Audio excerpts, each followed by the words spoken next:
Okay, good morning, everybody. We're live. Thank you all for coming to today's Restaurant News Networking Group. There must be traffic on 95 because people are dribbling in. Want to welcome back Alan, his second meeting. And Jeremy is here again.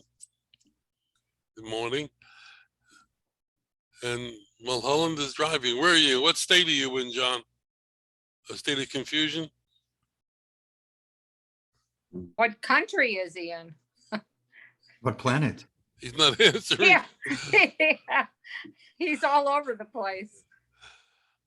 All right.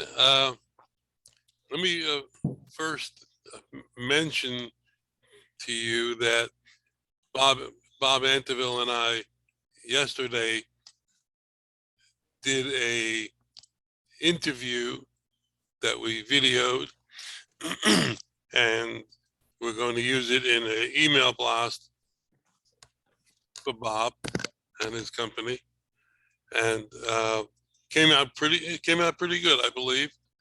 It did. It was very nice. It explains exactly what Bob's company does, and that's what I've been trying to tell everybody. And it's great when you can see it now. It explains all the details that a customer might have about using Bob's service, and it'll work for almost anybody in the group.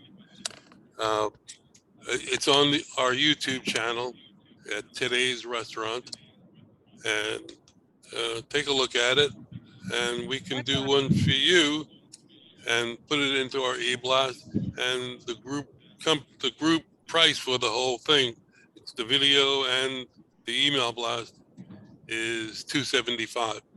That's a discounted price for the members.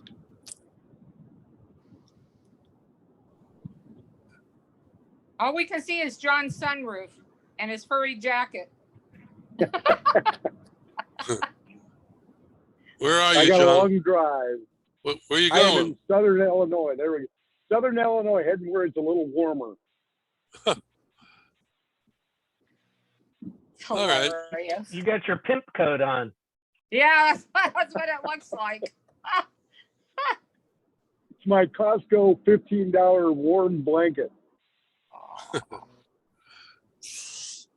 Okay, Alan is here for the second time, so I'm going to ask Alan to give us his intro, so that some of the people who weren't here last week will know who he is, and then we'll do our intros for Alan, and I have some other things to do at the end. So Alan, just give us a 2-minute maximum of who you are, what your company does, and welcome aboard again. All right, thank you very much. So I'm Alan Mole. I the founder and CEO of Microblocks. We're a manufacturer and distributor of disinfectant cleaning products. Our signature product is the Microblocks disinfectant. We actually, pretty new company. We started about 2.5 years ago. We did our product launch about a little over a year ago, so in the middle of 2021. So the kind of the origins of Microblocks were, back at the beginning of the pandemic when nobody could find anything. My wife and I were scratching our heads thinking, why can't we just make our own disinfectant? And me coming from a 30-year career in manufacturing distribution, I started to toy with that question a little bit, and it just kind of developed into an actual business plan, and started working with chemical engineers and designed a formulation that was really addressing what we're facing today. It's not like the formulas for Lysol and Clorox that were developed 30, 50 years ago. It's using obviously you talk about technology advances and other things, computers and everything. There's technology advances in the chemical engineering sciences as well, and so we were able to really take advantage of some of that and create a product that's really designed with hospital grade effectiveness, but also safe for use in your home or in hospitality settings. And we really accomplish that. So it's, you know, if you go to a hospital, you can tell it's clean because of the way it smells. That's because those are caustic fumes and you're smelling them, and it's caustic. What's nice about microblocks is you can use it in your home. You get as good or better effectiveness as what you're getting in the hospital, but you don't have the caustic fumes, and you know, it's safe around kids and pets. It's also got a residual kill time, which is much better than what we're competing against. So it's really got one of the best product efficacy ratings of products on the market. My challenge here is to kind of get the word out. So I'm really starting that process of just trying to spread the word. It's kind of a labor of love, but I'm really excited about the opportunity to see what I can do. Because I think it really helps. Really helps. You know, it's, you know, if restaurants are using ammonia by itself or just bleach, you know, there's really a better way to keep the customers and your employees safe. That's really what we're trying to do at the end of the day. Okay, good. Thank you. All right. Mark. Hey everyone, how you doing today? Good morning. Good morning. Just getting started on our big savings program, and kind of crazy. It doesn't really impact the Florida market and the Southeast, but in the Pacific Northwest, our energy efficiency as a service business model is actually 100% paid for from two areas. And that is the rebates that actually energy companies are giving because they want you to be more energy efficient across the whole country. But in the Pacific Northwest, the tax write-off is zero cost on equipment. So their return on investment is huge. So we're finding out new and better ways in order to save our clients money. We dig into waste, we dig into the electricity, and also sanitization of the whole process. So our system is pretty comprehensive, and we work with insurance companies to help even lower the risk profile. If we include our equipment, they'll actually give them a discount on the insurance because they won't have as many lifting injuries or backdoor openings, which is a safety risk. As everybody knows, if a restaurant's going to get robbed, it doesn't happen through the front door. 90% of the time, it's directly through the back door during a trash run. So we're here to help the restaurants survive this quagmire of losing money. And so we're just out there helping them save money. If anybody would like to become a referral partner, we welcome that too. As you know, obviously everything in the restaurant business. So anybody that has over 5 restaurants, we'll typically work with. Anything below that, unfortunately, time compensations don't work out, and so it's not worthy of our time. So, but we appreciate the group and all the referrals we've done so far. And you all have a blessed weekend. Thank you. If anybody is doing business with anybody else in the group and they want to mention that when you give your intro, please feel free to do so, because everybody likes to hear positive things, especially about yourself. So, Bob Anteville, good morning. You're on mute.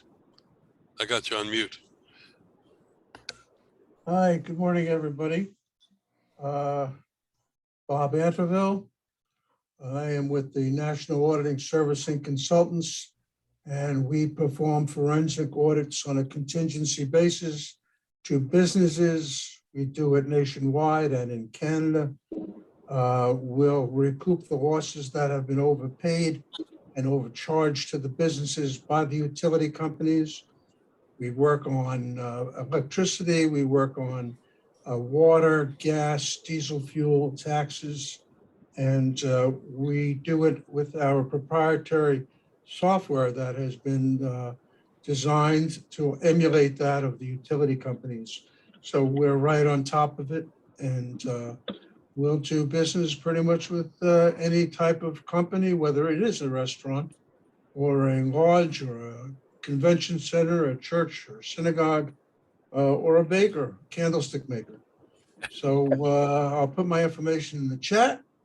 And John, you look very cold. I hope your sunroof is closed. 28 degrees here. Oh, my God. You know, Bob, I actually feel so much more educated about what you do. And I feel more secure in talking to somebody about what you do after doing the video with you. And I think that when people just sit down and take 3 minutes to look at the video, they'll really fully understand what you do.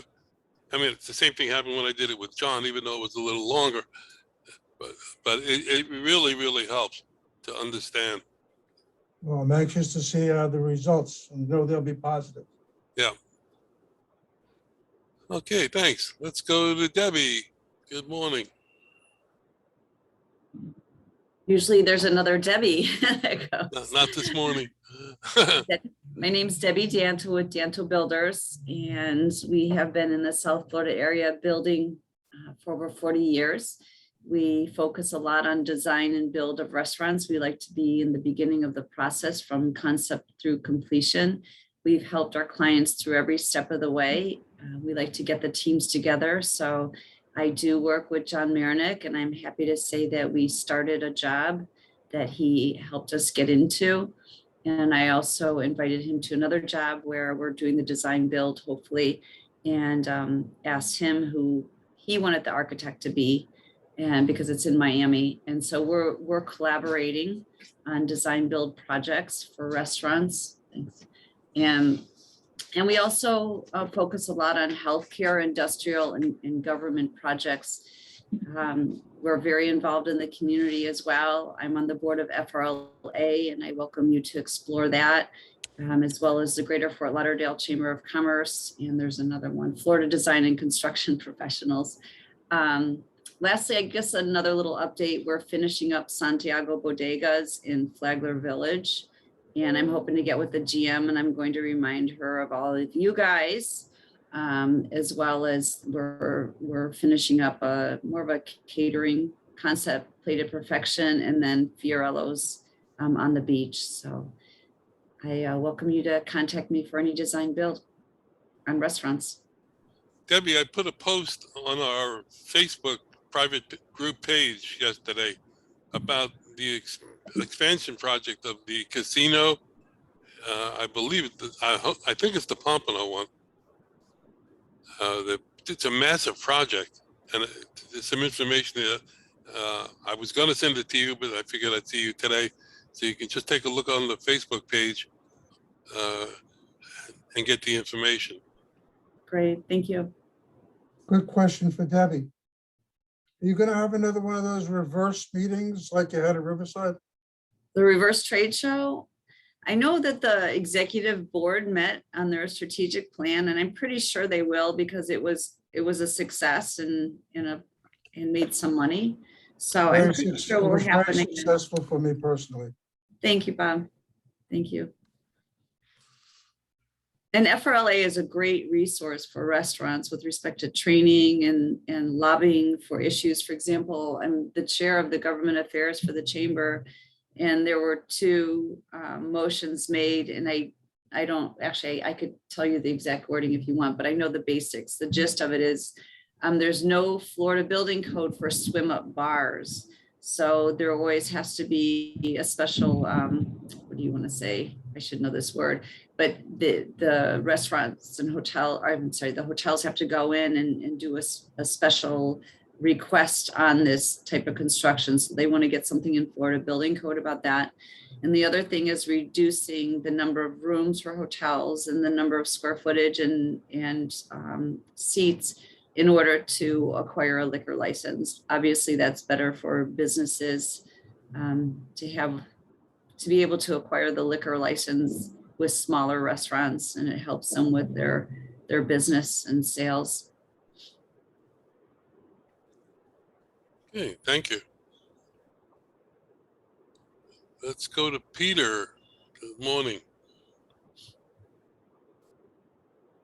Good morning, Peter Robinson, Hudson Robinson Business Brokerage. I'm located in Boca Raton, Florida. I've been a business broker for approximately 15, 16 years. I have an agent who is very well versed in Spanish. So if you have someone in the Latin community that speaks mostly Spanish, that would be helpful.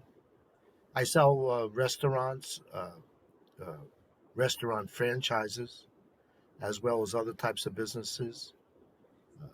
I work with actually SBA to get loans for the parties that I deal with.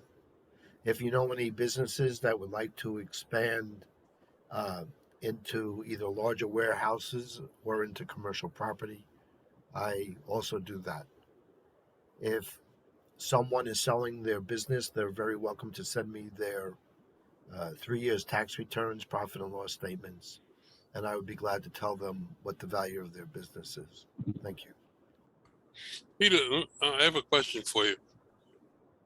If somebody wants to franchise their business, is that something that you can help them with? So that's more of a specialty that I would refer somebody to. They actually would need to there's special franchise documents that would need to be structured. There's a special business profile that's put together, and I would be able to refer that party, but I don't do that particularly. Is that something that an attorney does, or is that something that a specialist in franchise does? Both are involved. Both Yeah, are Howard, that is definitely a very specialized legal arena. Right. Because among other things, the filings you have to do with the federal government, including SEC disclosures to make it a legitimate investment for people. There's a bunch of things that go into that. But I know Peter and I, when we were meeting in person, we had a gentleman who wanted to join our group, and he was a franchise specialist. So he would take people and make them a franchise, but he was also a business broker. Is that something that they normally also do?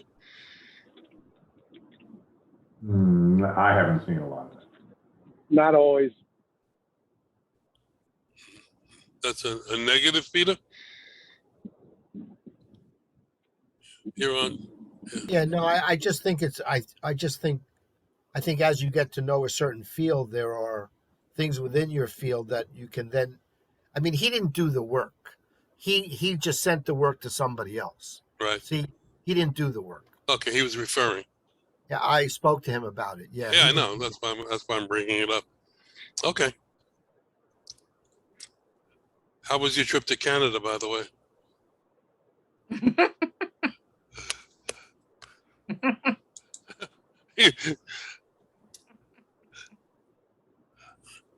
I never saw Peter not say anything in return. I think it's time we move on. All right. Chris, good morning. Good morning. So I see John has disappeared from the screen here. So I think everybody here is familiar with us, Strategic Supply Chain Partners. Maybe Jeremy and Alan aren't. We function as an outsourced purchasing department for our clients. We describe those clients as small to mid-market size restaurant companies that typically don't have the internal corporate structure to have a full-blown purchasing department. Those companies often times have either a former chef or former kitchen manager or sales guy that used to work for Cisco or US Foods, somebody acting in that purchasing capacity. We bring a completely different level of expertise to the table. For example, Mick Marr, one of our partners, was Senior VP for Yum Brands a few years back. Mick, at one point in time, literally bought the most chicken in the United States of America. Very few small restaurant companies put together that kind of expertise or the Rolodex that Mick and our other partner, Jim Shoemake, bring to the table. So long story short, We bring big company expertise to small companies, and we routinely at this point are seeing and generating double-digit savings for our clients, and we do that by reducing their cost to get a box delivered to their back door. We reduce their cost by helping them get manufacturer direct pricing programs put in through the distributor, and we will get a distributor to reduce their prices. A client we're working with in Florida right now has actually chosen to stick with their incumbent distributor, but going through the RFP process that we take them to, the incumbent magically was able to produce 8.58% lower pricing to this client simply by putting their purchasing out for bid. So we continue to have a lot of success. We're continuing to grow. As most of y'all know, we have a very good referral program. It's not a one-time payment. It's through the life of any contract we do with a distributor or supplier on behalf of one of our clients. We function on a totally contingent basis, meaning we only get paid if we save money. We take about 30% of the savings typically, and our referral program, any referral partner would get up to 10% of the save for the life of any program we put in place. So that's our spiel. It's kind of the same one we've been putting out there.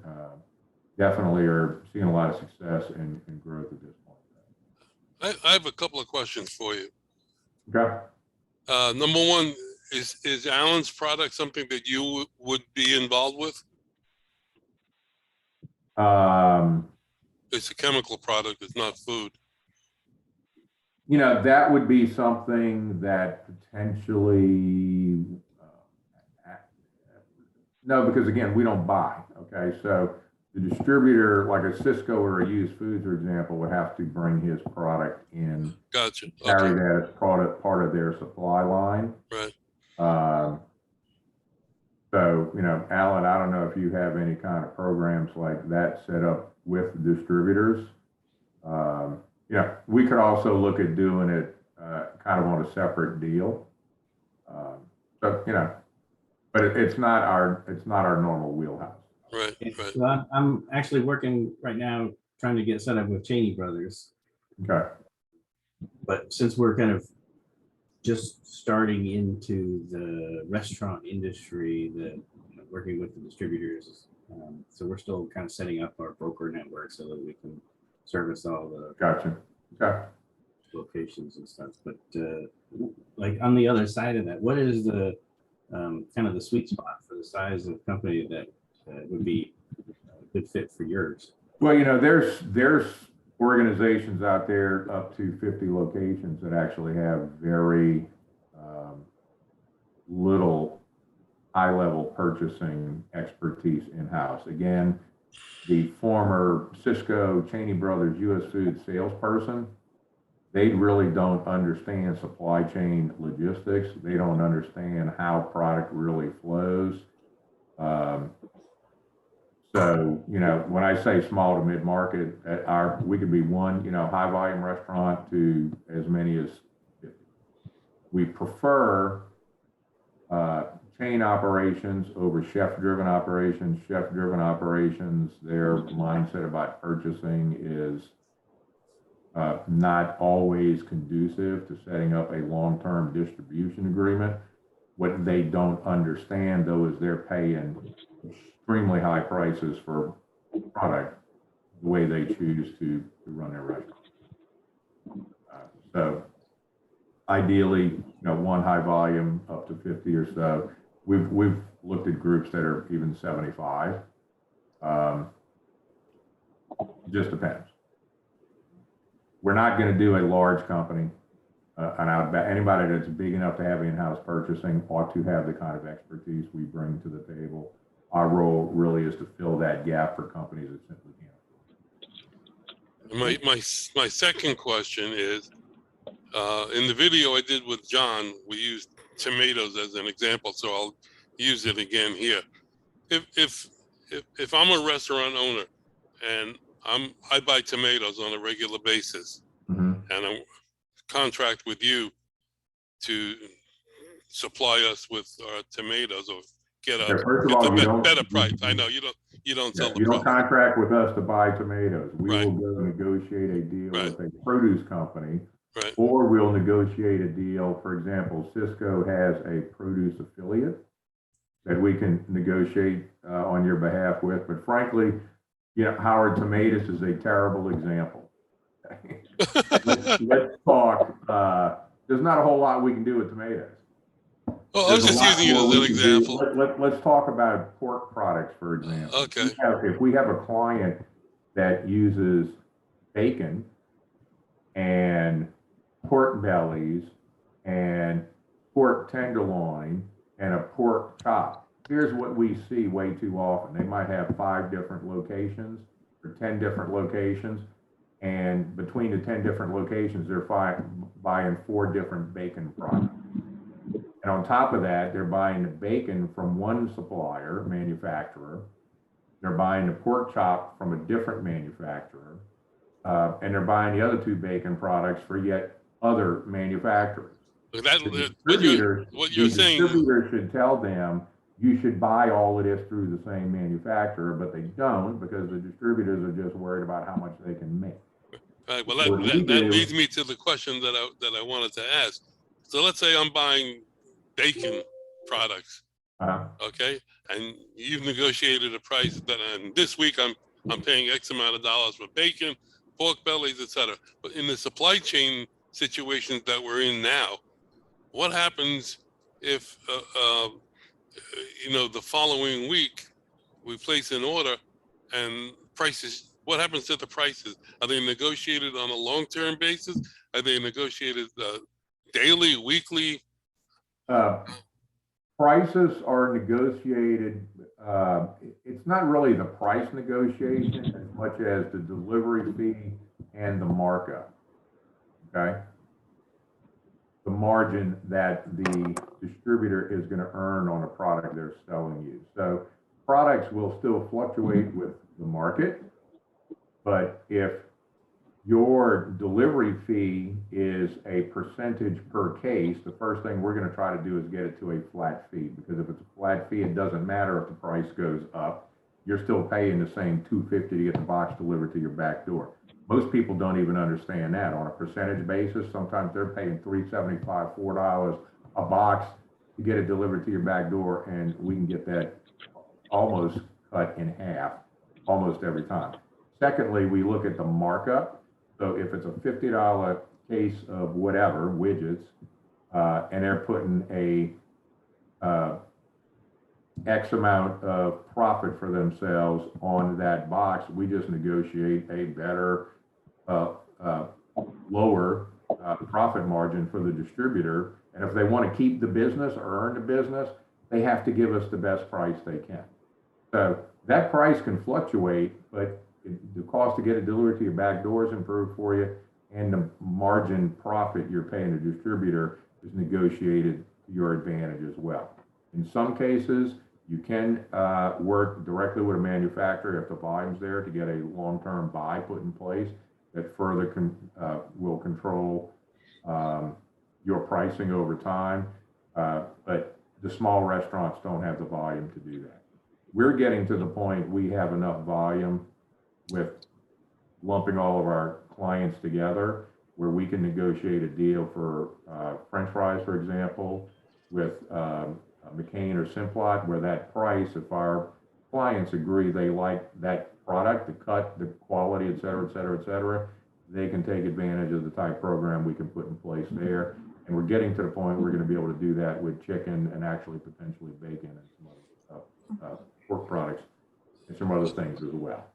Okay, thanks for the clarification. I think it's important for the people in the group to really understand what you do, so they can recommend you, and with knowledge of what you do. Yeah, there's multiple layers out there. It's consolidate manufacturers instead of spreading that out over all these different manufacturers. It's getting all your restaurants to commit to a standard order guide instead of a lot of times the distributors will give you access to their full order guide, and you have kitchen managers going in there and ordering whatever product they want.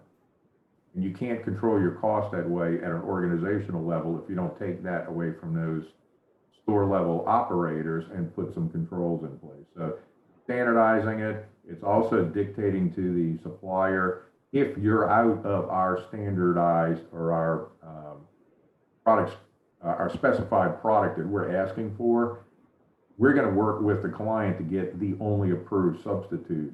Because again, a lot of times what distributors will do, they're out of your product. The next thing they're going to do is they're going to stick in something at a higher price and sell it to you, and nobody knows the difference. Right.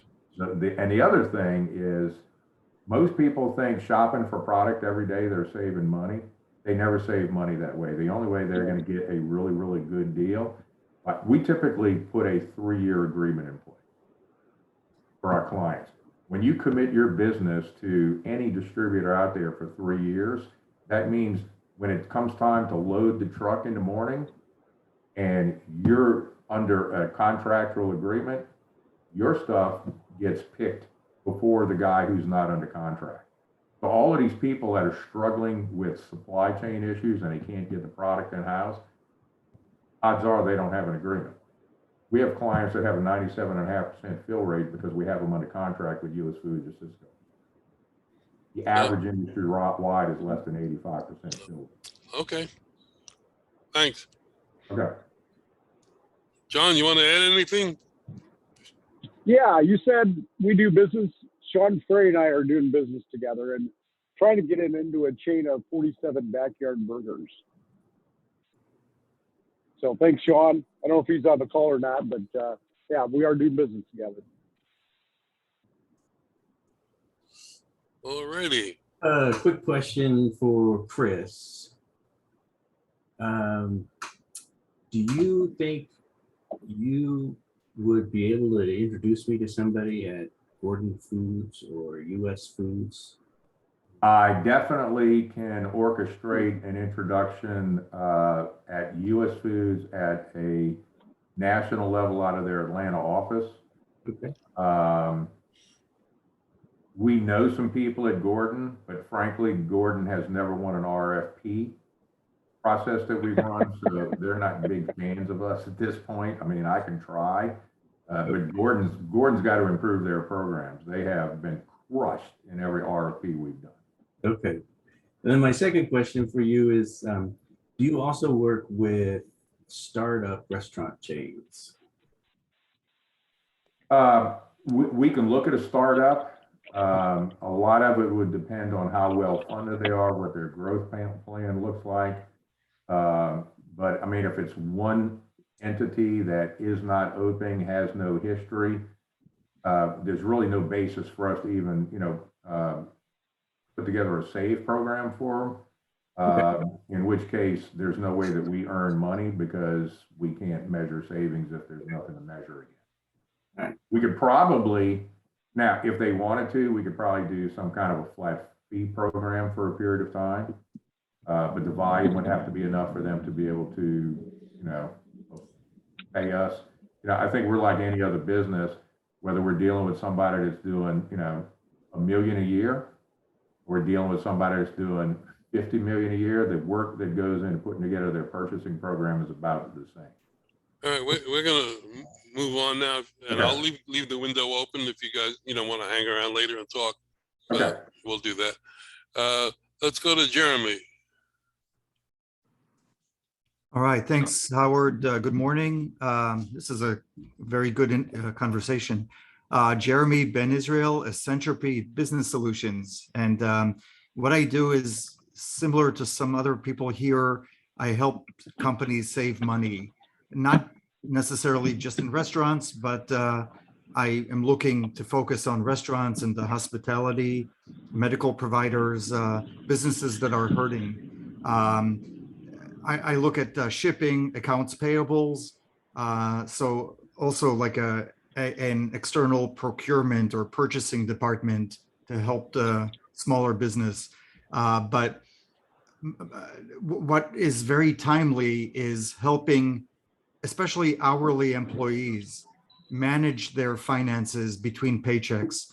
I read that something like 78 plus minus, but a huge number, % of Americans are living paycheck to paycheck. They don't have $500 in their bank account. So this is something that will help employees get paid same day, and also be able to take something like 50% of their existing wage as advance for any emergencies that come up. What can I say? I'd love to connect with some of you. Alan, I met somebody pretty high up at Cheney Brothers, so you know that's something that takes a little bit of time to cultivate, but that could be very lucrative.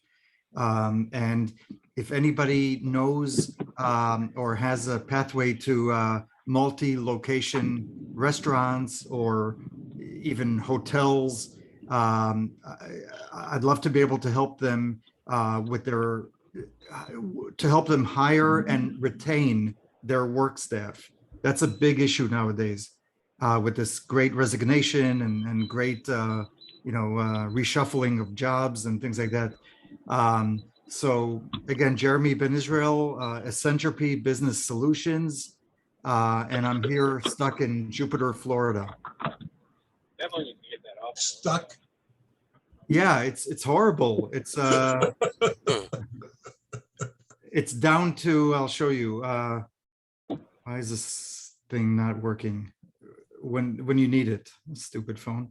Anyway, 79 degrees. Oh, okay, you can't see it.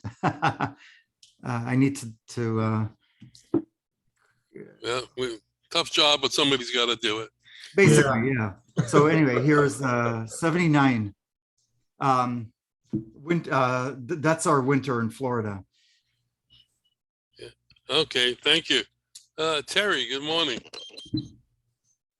Good morning. Good morning. Another enlightening conversation and a lot of information certainly out there that, you learn a little bit more about each company as questions are asked and that they speak.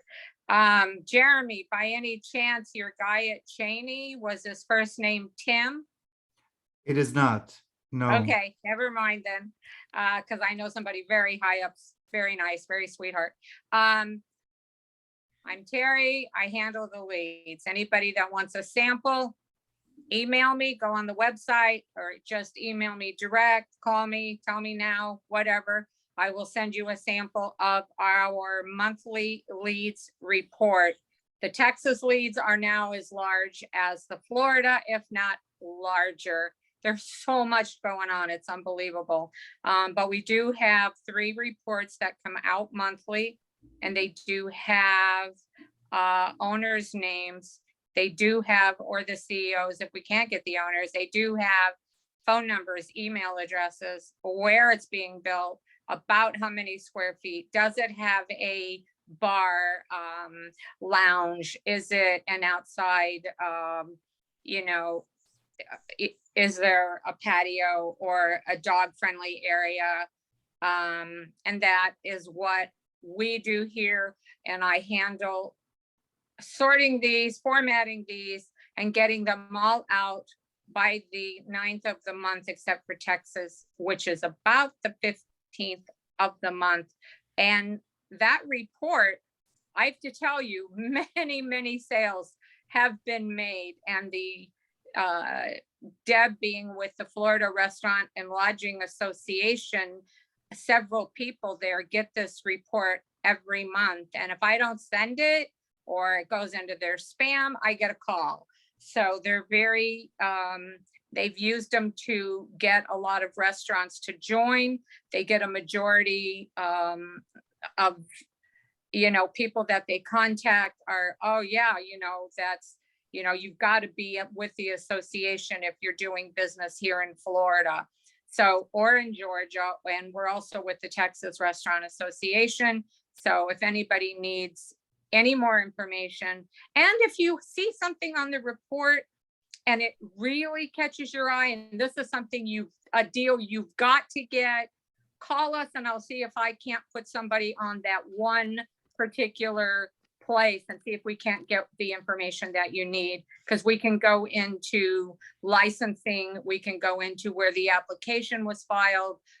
We pay for a lot of services monthly to be able to get into places where a lot of people can't get the information. So you're gonna get 40 to, I'm gonna say 80 now, brand new leads a month in Florida, and in Texas. Georgia's a bit lighter. That's probably about 30 to 40. So if you're interested in any of those 3 states, just let me know. I have people that get them all. Thank you. Have a good weekend. Okay, let's go to Darren. Good morning. Good morning, everybody. Sorry I was a little late this morning. My mother was in a pretty tragic car accident the other day, so I had my morning shift at the hospital before coming back. She is recovering. Fortunately, she's stable, but she's in the ICU. So Oh, Darren. prayers so would be sorry. appreciated. But back to Absolutely. business. I'm Darren Gall with Tracy.net. We take the aches and pains not out of bodies, but out of communications. So we're here to help anybody with any issues they're having with phone systems. A good story of something that happened just yesterday. 2 days ago, I had a call with a gun club out in Scottsdale, Arizona about their phone system, and they're running a premise-based system. The owner doesn't want to go cloud. You know, they like what they have, et cetera, et cetera, et cetera. Well, yeah, we were supposed to do a demo with them yesterday because their IT guy would like to go cloud. And ironically, their phones went down that morning. And they had a banner on their website saying, "Our phones are down. We apologize for the inconvenience. Email us." So we were able to get them SIP trunks and get them up and running with their phone system within about 15 to 20 minutes of the time we talked with them. So we were able to help them recover from a major disaster. So that's just a sample of what we do. We go above and beyond for our clients, and we even go up above and beyond before they're our clients to help people with problems. So if you know anybody who's struggling with their phone system, unhappy with their carrier, unhappy with their provider or consultant, we're here to help them. Tracy.net. Thank you. Okay, thank you. Hope your mom recovers well. Prayers will be said for your mother. Thank you. I appreciate it. She's doing better. She has a little bit of bleeding in her arm right now. She broke all but 2 of her ribs. She broke her sternum. She broke her humerus in her right arm. So she's pretty beat up, but she's doing well. She's a tough lady. I said I had to get my toughness from somebody, and I think it came from my mom. What is her first name, Darren, if you don't mind? Sharon. It's Sharon. Oh, that's my first cousin's name. Yeah. Was she wearing a seatbelt? She was wearing a seatbelt. She actually had turned at an intersection on a green light, thinking it was clear to make a left turn, and turned right in front of a car, and it actually rolled her car twice. So she had to be cut out of the car. But you know, she's actually in way better shape than she should have been for the dramatic of what happened with the accident. So well, that's a blessing in itself. Absolutely, yes, it is.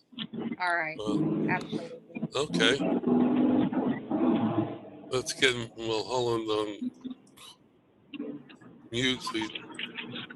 Hey, John, keep your eye on the road after just hearing that. Okay. Jeffrey, good morning. Oh, good morning. Sorry to wake you up. I'm sorry.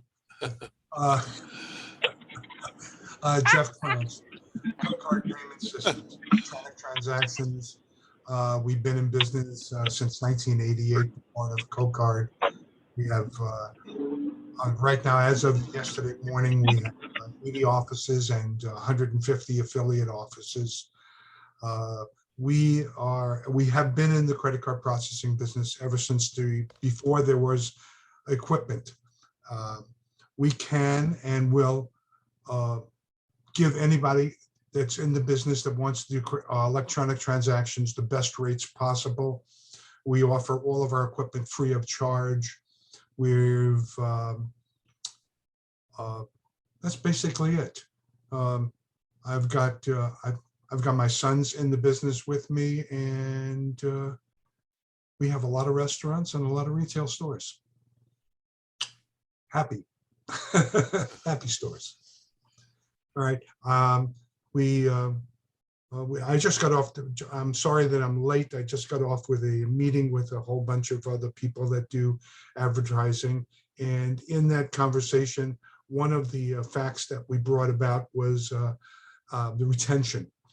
I think the biggest single problem with all businesses is retention and customer service.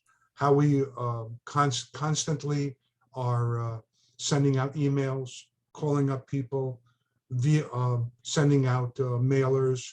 We're constantly and diligently relating to all of our merchants and following up to make sure that they get the best rates and they get the best customer service. One of the things that I brought about was my salespeople have to carry around supplies. And one of those things is that when they visit one of our merchants, if anything, like a stupid thing like paper for their credit card machines, they must have it, because that alone will retain a customer knowing that we're always available to give them whatever they need. That's it. That's my spiel. That's a Brooklyn word for I'm over with. And a damn good one there. John, are you on twice once with your cell phone number? 678-362-7307. Is that you, John?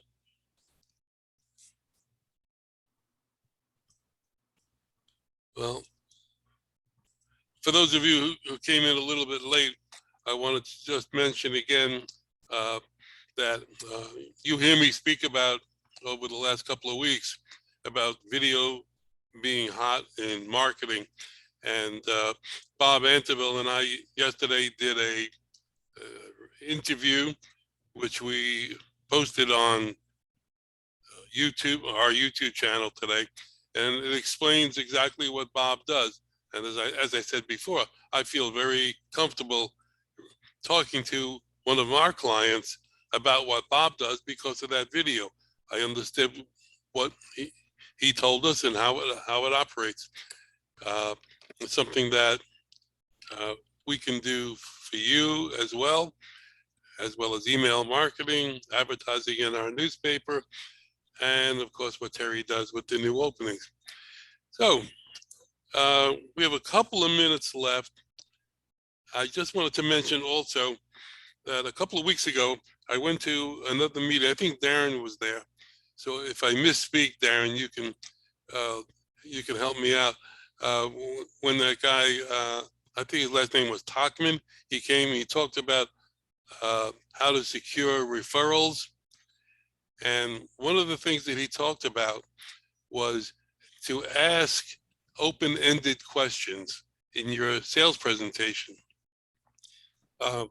So if let's say, for example, I'm going to use tomatoes again. Excuse me, Chris, but I'm going to say, if I'm selling tomatoes and I say to my client, well, do you want these tomatoes? The client has the option of saying yes or no. That's not an open-ended question. That's a one and done. The question should be, how many different dishes you have on your menu that could use our tomatoes? So encouraging them to discuss what they can use your product for. I have another couple of them that they wrote down. For example, what do you like most about our tomatoes? Who would be a great company to work with to use our tomatoes? That's a good way to get referrals.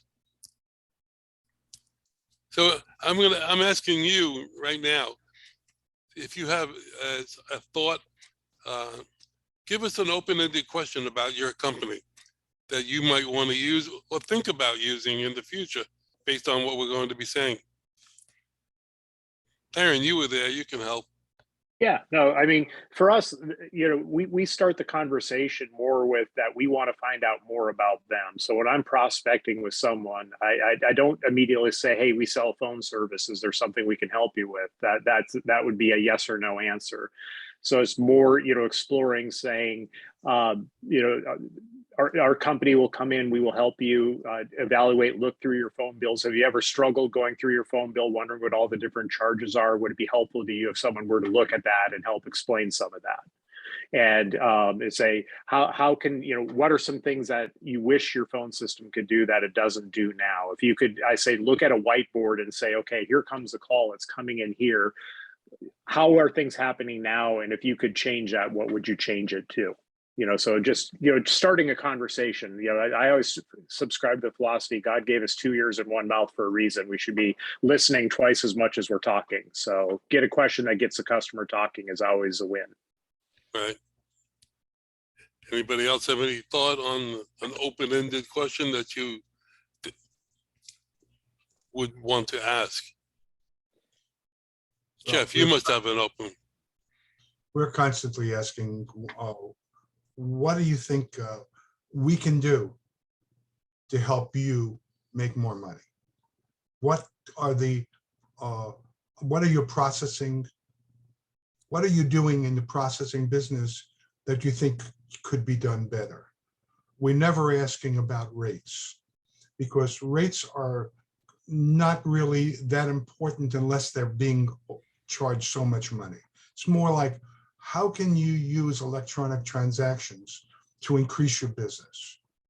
There are so many ways now that the dollars are being spent that are not traditional. How can we do it? Do you have a web page? Do you have the different things and different vehicles to advertise your business? Even though I'm in the credit card processing business, we're looking to see how they're expanding their name out into the marketplace. Can we help them? Because that's the key right now. Everybody takes credit cards.